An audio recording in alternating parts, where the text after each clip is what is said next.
अपघात प्रकरणी विशाल अग्रवाल आणि सुरेंद्र अग्रवाल यांना 31 मे पर्यंत पोलीस कोठडी. पुणे सत्र न्यायालयाचा निर्णय.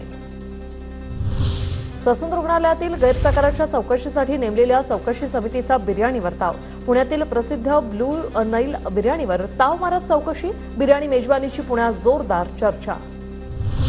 नशेत गाडी चालवून लोकांना चिरडणाऱ्या 10 तासात त्यांना जामीन मिळतो. फडणवीसांनी गृहमंत्रीपदाचा राजीनामा द्यावा. पुणे अपघात प्रकरणावरून नाना पटोलेंची मागणी. तासामध्ये बेल मिळवून देण्याचं काम, त्या डिग्रीचा उपयोग त्याच्यामध्ये राज्याचे गृहमंत्री करतात आहे का? खरं तर काँग्रेसची भूमिका याच्यात स्पष्ट आहे की तातडीनं देवेंद्र फडणवीसनं आपल्या पदाचा राजीनामा दिला पाहिजे.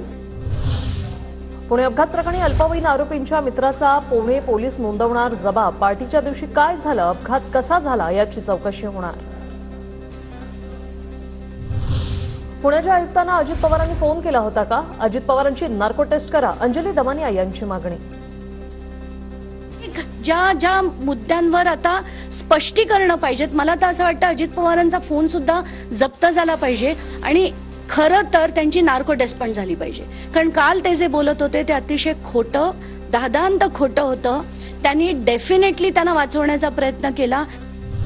अंजली दमानिया आणि जितेंद्र आव्हाड यांच्याकडे काही पुरावे असतील तर त्यांनी सादर करावे. अजितदादांवर केवळ तोंडसूक घेतलं जातंय. अजितदादा अशा प्रकरणात हस्तक्षेप करत नाहीत. सुनील शेळके यांचं दमानिया आणि आव्हाडांना आव्हान. पुरावे असतील त्यांनी सादर करावे. कारण नसताना उगाच अजितदादांवरती हल्लीच्या काळात आपण पाहतो